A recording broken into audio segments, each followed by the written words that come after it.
Well, I'm trying to assess the damages here. Our forks are very bent. One of the springs is broken. You can see the end's kind of broken off there. Top of one of them has some damage to it.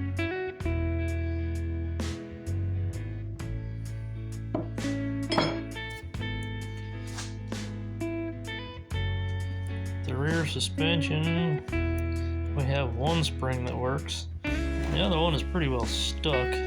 I've got some plaster on it right now. Some PB blaster.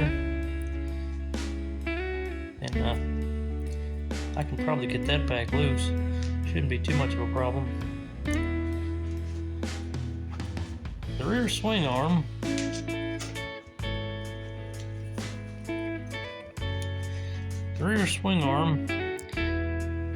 which I was working on a little while ago, the shaft that runs through it is stuck.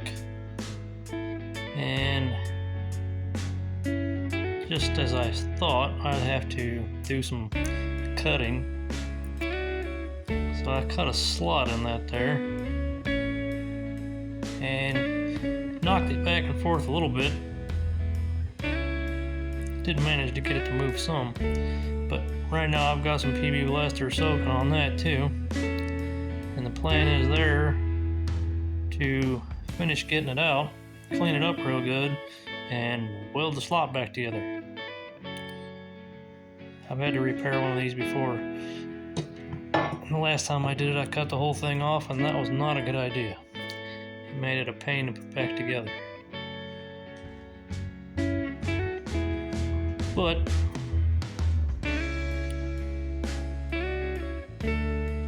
you can see about the only thing I really have good here is the frame. I haven't found anything terribly wrong with it.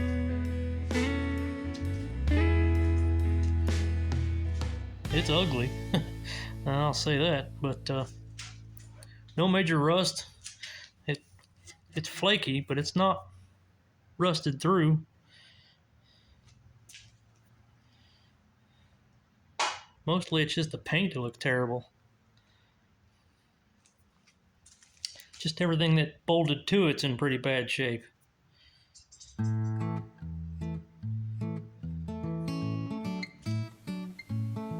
Hey guys, it's Fred at Yours Truly Customs. I just want to go over a few things as I get started trying to get this thing pieced together. There's not a whole lot to work with here. The frame is about the only thing left that's in decent shape.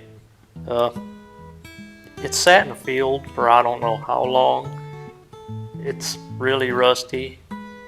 Anything that was touching the ground or the weeds is bad, rusty. That's probably why the frame got saved, because it was up high enough to where it wasn't in the weeds or in the mud. And then I did have a concerned viewer ask if I was going to cut it up, or ask me not to cut it up. But I don't have any intentions of cutting on this frame. There's just no reason to. It's perfectly fine the way it is. I'm not planning on making anything weird out of it. I'm just changing the power plant, kind of like everybody puts LS motors and everything nowadays. It doesn't change the vehicle, it just changes the power plant. But in this case, there are some things that are broken and almost beyond repair. I may have to replace some things with some newer parts. That's just the way it goes. And anyone else out there that's planning on cutting up their frames or their projects, there's a lot of people that are going to frown on it. But being an artist means you take chances, you take risks, you don't stay between the lines. Nobody gets recognized for putting stuff back together the way it was supposed to be. It just doesn't happen. So, if you're going to cut one up, just try to make sure you're cutting one up that's not fixable. You know, if you can't put it back together with what you have the way it's supposed to be, then don't worry about it. It's your junk. Do it the way you want to. Just get it back working again and use it. We're not building stuff for museums like this. I mean, yeah, there might be some of these out here that are barn finds that are beautiful and in great shape and can be cleaned up and oiled up and made to run again. You put it on a shelf. This isn't a shelf queen. This one's gonna get rode in the yard. So it's not going to be 100% perfect. It's not going to be 100% original, but it's going to be good. It's going to be good enough to ride. I'm going to make it look nice. That's my intention. And like I said, I don't have any intention of cutting it up. There's just no reason to. It's going to be a mini bike when I get done. It's already a mini bike frame. No reason to make it different than what it is. Just, I thought it might be neat to try out this 2-cycle power supply. Or power plant, whatever you want to call it. Engine, motor. Depends on who you talk to. I'm not going to get too carried away with it because it is in kind of rough shape. I'm not looking to do 200 miles an hour on it. All it needs is a little bit of power to get it to move. So, and that's my intention for most of my projects. I want to be able to ride them around in the yard. I don't want to get pulled over by the cops in my front yard because I'm making too much noise, or if I just don't do 150 miles an hour on something that's this close to the ground. If I want to go that fast, I'll go to the racetrack.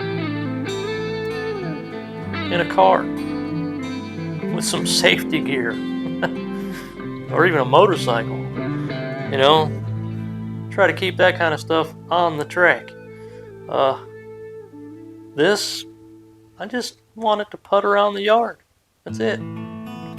It has to be good enough for a 10 or a 12-year-old to hop on it and ride it around a little bit without getting killed. That's my intentions here. And it's a budget thing.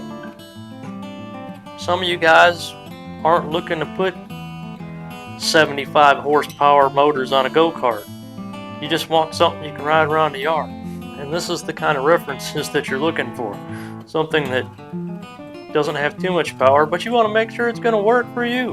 And that's what I'm going to work with. I'm going to put something on here that's small. I may have to do a little gearing reduction on it. It's probably not going to do maybe 25, 30 miles an hour. But in the grass, that's more than fast enough. I hope everybody is okay with that. I mean, I really just don't have any intention of doing anything crazy. Yeah, I was a kid once and I put really powerful engines on really stupid things, and they usually end up being pushed in the corner somewhere because you can't ride them all the time. They're either broken, or they make too much noise, or you just can't keep the thing together because it's got too much power. I don't want something like that. I want something that's going to work and it's going to last, and I'm going to be able to just pull the string and go ride it around a little bit and then put it away when I'm done. That's what I want to do here, and that's what I hope anybody watching is looking for.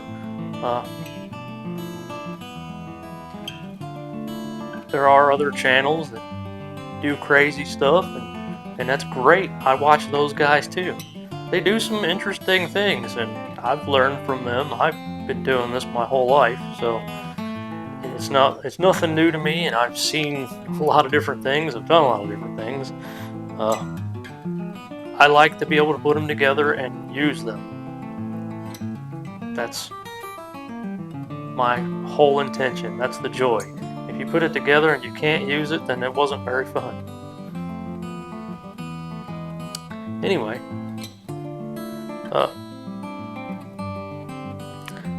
gotta let some of this stuff soak in the penetrating oil that I've got on it.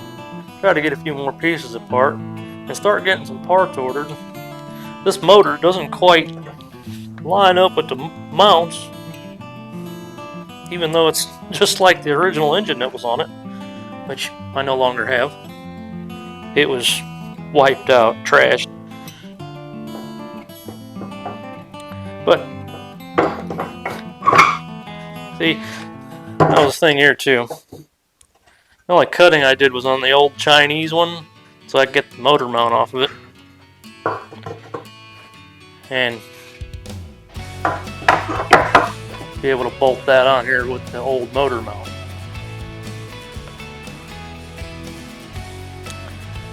Anyway, I think that's going to do it for today. I'll try to get a jump on things and maybe get some parts ordered. Try to start piecing stuff together. This is probably going to be an extended project, being as it's wintertime, or getting close to wintertime, starting to get cold. I won't be able to do a whole lot outside when it gets to be too cold. It gets dark and cold, and I work a full-time job. Don't have time to heat this place up to get a whole lot done. And a lot of what needs to be done is body work and paint. Can't really do that when it's too cold. So I'll do what I can as I can, and we'll go from there. I do have another little project here that I started years and years and years ago, and it's pretty well finished, but it's been collecting dust for quite a while. I had it running. There's actually a video on YouTube on it, probably about 7 years ago, and I'm gonna get this thing back out and clean it back up and get it running again.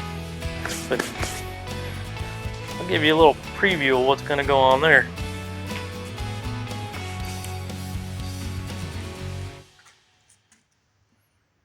Now that is what they call a PR200 Razor. It's a pocket rocket. And man, is it little. I mean, here. Just to give you an idea how small it is.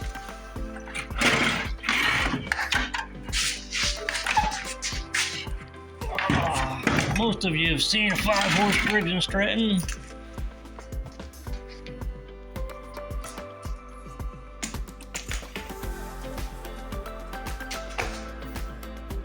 Well, there it is, sitting next to a 5-horse Briggs & Stratton.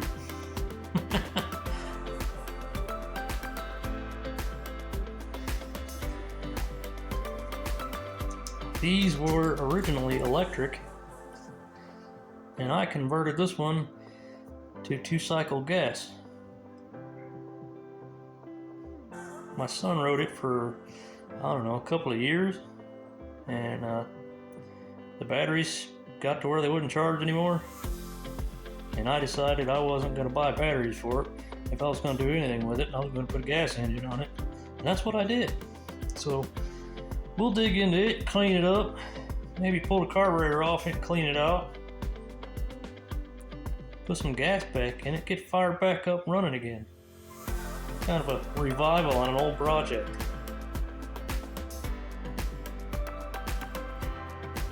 That's gonna do it for today, guys.